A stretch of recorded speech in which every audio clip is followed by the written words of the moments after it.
not gonna put your boobs in the video if you don't want me to. Don't put my boobs in. Well, cover them up then! You want my boobs in your video so you can get more views. Subscribe! Subscribe here! Hello and welcome to Spencer's Library. I'm Claudia. And I'm Robyn the Guest Spinster. She's back. I'm back. Yeah, after we were sadly apart and I abstained from buying books in June. How was your June? I bought books. You did buy books, didn't you? Mm-hmm. Yeah. Well, we'll keep those to a minimum in this video because I've already read them and stuff. So. Yeah. So we've just been through the charity shops and second-hand bookshops. Yeah. We got some books. As usual, we've gotten far more than we need. Yep. You don't realise when you put them in your bag. No, you really don't. Do you want to get started? I'll get started. Like 100.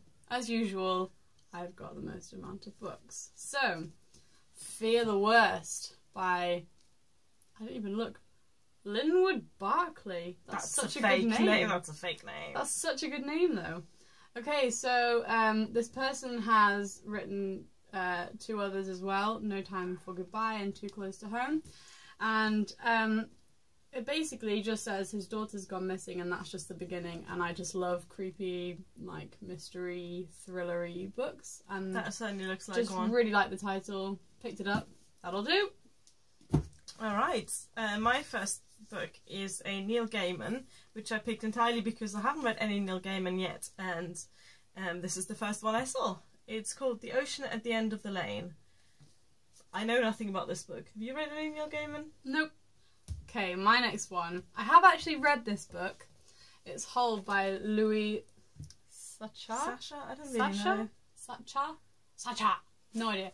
But it was, we both studied it at school. Yeah. It's just one of those, it's just a fun, you know, interesting, you know, easy read as well. In it, like... And it's got holes in the cover as well. So, which is really cool. So it's quite a cool edition as well. You thought it was fun? I thought it was really dark when I first read it. I thought it was dark with like fun elements. Yeah. You know, like when they meet with the family and things like that. So it was just one of those books. Yeah. You know, I've read it before, but it's one of those that I'll definitely go back to again. It's easy. I found it easy reading. Short chapters as well, and then I definitely want to read that when you're done with it. My next one. I bought this one. Robyn bought me this one. It's called Tilly, I assume. Yep. Stickers over it. The Ugliest Cat in the Shelter. How I Rescued Her and She Rescued Me. By Celia Haddon. It is. I mean, also, surely they could have found an actually ugly cat to put on the cover, right? Because this is an adorable little kitten there. Yes. So I've just uploaded a video titled People Keep Giving Me Books About Cats. And I think I'm just proving a point here. Yeah. The video will be linked in the video and in the description box. So I shall add that to my collection.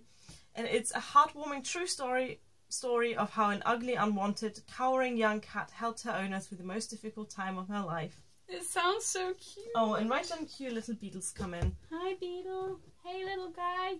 So the next one I picked up is a really, really beautiful edition of Life of Pi by Yann Martel. Oh, Yann Martel. Dyslexic moment. So, I mean, I'm sure most people have heard of Life of Pi. You know, the film came out. Something to do with a tiger, right? Tiger on a boat. No, it's this fantastic, beautiful, and the film was stunning, so I can only imagine that the book is equally so. One boy, one boat, one tiger. After the tragic sinking of a cargo ship, a solitary lifeboat remains bobbing on the wild blue Pacific. Really interesting, pretty, yeah. And it looks really new as well. It looks new, and it was pretty cheap, £3.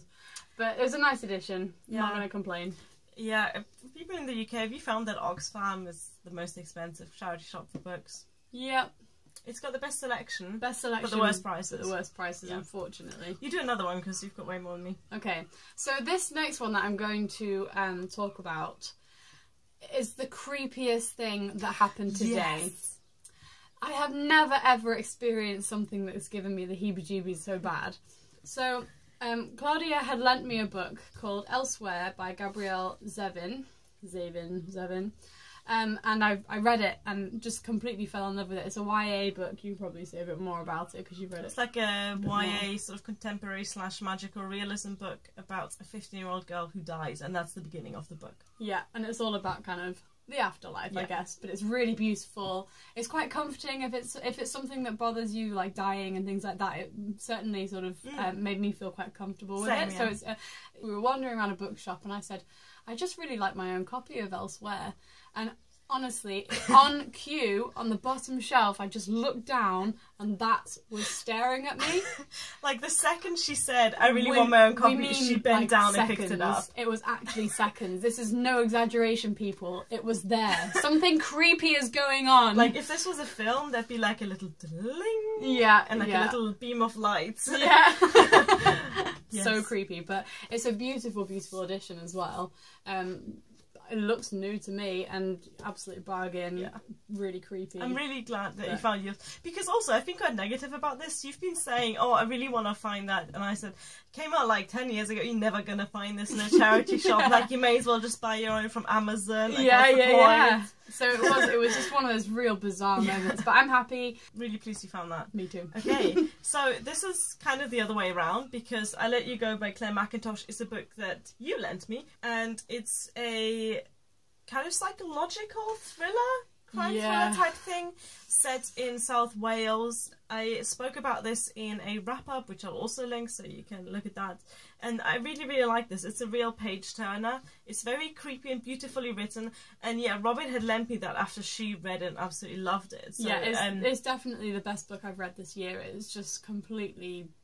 it's one of those where I just wanted everyone to read it because I couldn't get over how amazingly sort of twisty and weird it was. So really worth a read if you're into that kind of thing. Yeah. So I've been keeping my eye out for my own edition, and Robyn found it. Because she's really good at spotting books on the bookshelf. I'm not, especially since I can't read side on, so I just like go like this. Yeah. My neck is kind of hurting from today. Right. Just constantly. Yeah, and this is also a nice and shiny and new edition, so happy about that. I'll definitely reread this. The one that I picked up next was When God Was a Rabbit by Sarah Winman. I just found the title really interesting, pulled it out and loved the cover, and then reading the blurb, it's really short, just says, this is a book about a brother and a sister. It's a book about childhood and growing up, friendships and families, triumph and tragedy, and everything in between. More than anything, it's a book about love in all its forms. It just sounds really beautiful. It's got some good reviews from The Guardian, Observer, The Times. It doesn't seem like it's kind of contemporary adult. And I just think it'll be an interesting read. It sounds quite nice. Yeah. Before we get to the next few books on here, I've been meaning to get into fantasy, right? When you go in a bookshop, it's kind of overwhelming trying to pick out a new genre that you don't really know, where none of the names ring a bell, where the covers are all fairly similar, and every book you pick up says part 3 of this and that saga. Yeah. So many of them were like, a second, a third, or a 15th part. But I found one which has got probably like a super kind of traditional fantasy cover. It's got like pink, shiny writing, which I have to say is what drew me to it. And it's called The Crystal Keep by Sheila Gilluly. By Sheila Gilluly. The magical new fantasy from the author of Greenbrier Queen, which I also haven't heard of. Nope. The blurb is basically as long as the book. And something crystal of healing. Yeah, so I'm going to try and get into fantasy by just picking a random book off the shelves, and let's see how well that goes. Well, what about your next one? I just got you with my bun. Sorry. Okay. Okay. Yes, you can swear on this channel. Okay, good. When I went on holiday to Scotland recently, I went into a service station, obviously naturally now walked into a W.H. Smith. It's like, before I would have gone straight for the food, but now I'll go straight to the books. This is good for my diet. And I wanted to pick up some other books. I'd taken 3 or 4 books, but I thought, oh, just in case, I'll pick up some more. And there was one that I didn't pick up, which I kind of wish I did now. Called The Subtle Art of Not Giving a Fuck, a Counterintuitive Approach to Living a Good Life by Manson. Just the title I just love. I think that I give too many fucks about a lot of things, and so when I saw this book I just thought it was so appropriate for me, and perhaps it will give me a bit of a helping hand on how to not give a fuck. That's the last time I'm going to say fuck. Who knows how I got on with it, but it sounds great. Okay, so the next 2 books that I'm going to show you were actually books that I've just sort of... I was browsing Goodreads, looking for things that I might want to read, and I found these books and thought, oh, it's great, but I found these books on Goodreads a long time ago, and I haven't ever spotted them in the charity shop, and today I found them in one charity shop, on the same shelf. First one is Then She Was Gone, by Lisa Jewell. She was 15, her mother's golden girl, she had a whole life ahead of her, and then in the blink of an eye, Ellie was gone. So, I like crime thrillers, I like mysteries, I like that kind of thing. Creepy books. Creepy books, basically. I'm not a creepy person, I don't think. But anyway, so that was one that I was really interested in reading. And then the other one is from the author of The Girl on the Train, Paula Hawkings. It's Into the Water. Just days before her sister plunged to her death, Jules ignored her call. Yeah, 2 books that I found on Goodreads, wanted to read, hadn't stumbled across before, and found again on the same shelf in one charity shop. I'm not going to complain. It's great when that happens. Yeah. I feel like a treasure hunting. Yeah. So something that I've been meaning to collect is the Terry Pratchett Discworld novels. There are about 100 of them. Not really. There's like, I think around 50, I want to say. Okay. They're all set in the same world. Okay. But the stories, the books deal with different parts of that world with different characters. So the first one I picked is Reaper Man. I'm guessing this is one with Death as the main character. Yeah, so I have to say I've not read many Discworld novels at all. I think I've read about 3 or 4, and I only actually own one.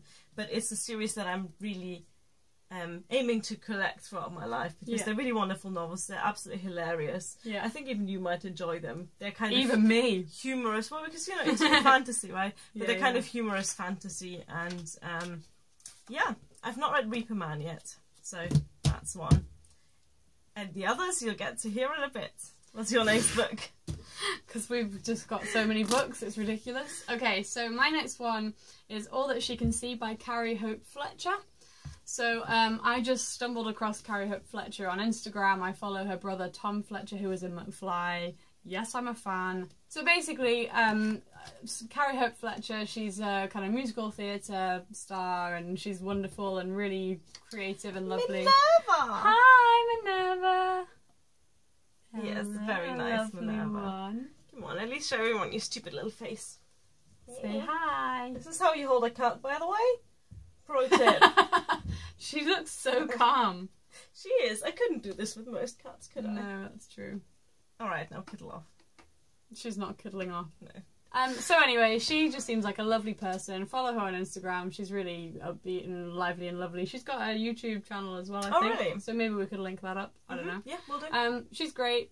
Because clearly she needs the subscribers from me. Yeah. But no, so I just really like Carrie Hope Fletcher, and I just wanted to give one of her books a go, and I found this and thought, great, give that a try, and if I like it, then I can look out for some other ones that she's written. Yep. Yay. That's good. My next Terry Pratchett is Maskerade, which is a Granny Weatherwax novel. She's... I think I read... Oh no. Uh-oh. She's scratching the corkboard! Yeah, of course, that's like... Well, it's here, basically. Is it actually? Well, no, I mean, I bought it meaning to pin some stuff to it. Then I noticed the cat started scratching all the things off, and then I stopped putting stuff on it. So that's my next Discworld novel. Excellent. So this one was one that Claudia actually picked up in the charity shop. So it's by... Timur Vermes. Sounds better with a German accent. Look Who's Back. So my brother got me this. Yeah. I did not like it. I actually gave it 2 stars. I found it very difficult to get through it. So I don't know why you bought it. But you bought the German... You have the German... Yes, I've given it away now, but I had the German edition. Yeah. Yes. So just sounds interesting. It sounds funny. Berlin, summer 2011. Adolf Hitler wakes up on a patch of open ground, alive and well. Things have changed. No Eva Braun, no Nazi party, no war. Hitler barely recognises his beloved fatherland, filled with immigrants and run by a woman. It just sounds like an interesting concept for a book. It is an interesting I want to give it a go. Yeah, it's an I might interesting hate concept. it, but... I think I didn't get on with the humour of it, and I didn't get on with the style of it, but I do think the concept is kind of interesting. Yeah. It was one of my least favourite books that I read last year, so don't blame me if you hate it, is what I'm saying. Well, I like the sound of it. We'll see how I get on. Yeah. The next Discworld Discworld novel that I picked is Pyramids. It's a book. By Terry Pratchett. So my next book, another creepy one. Yes, I mean, is that the creepiest cover? It is the creepiest cover. It is the creepiest cover. So it's by Cara Hunter and it's called Close to Home. There's a little kid scooter without the child. So someone took Daisy Mason. Someone you know. Sounds creepy. How can a child vanish without a trace? Creepy! My last Terry Pratchett is Witches Abroad, which is about the witches, and I think I have read this one. Nice. Not that I remember much. So then my next borrowed book from today is from Claudia, of course, by Markus Zusak. I Am the Messenger. So it's just one that Claudia thought I'd get on with. I read the blurb. I think I might like it. I'll let you know how I get on with it. I don't know anything about it other than it's a contemporary young adult set in Australia. Thank you very much. And my last book is, I believe, a historical romance called The White Witch. Although The White Witch kind of sounds like fantasy as well. Fantasy, I would have said fantasy. By Elizabeth Gouge. Gouge. A story of love and courage set in the time of Charles I. Aww, so I don't think I've ever read a proper like romance novel. Oh, okay, so you can give that one a go. It'll be a new genre for me to get into. Yeah. Try and get out of the reading slump I've been in for a while. Yes, you need to. Although to be fair, I've been plodding along with the Casual Vacancy. Oh, yeah. What a disappointment. It is, right? It's weird that one author can produce such different work. Yeah. Yeah, it's really interesting. The Casual Vacancy by J.K. Rowling, by the way. Yeah. Let's wrap this up here. Let's wrap it up. Thank you for watching. Bye. What's it called again? Spencer's Library does Beatles songs with words replaced by kittens. Words are flowing out like endless rain into a kettle cup. They slither while they pass, they slip away across the universe. Pools of kittens, waves of joy are drifting through my open mind, possessing and caressing. Just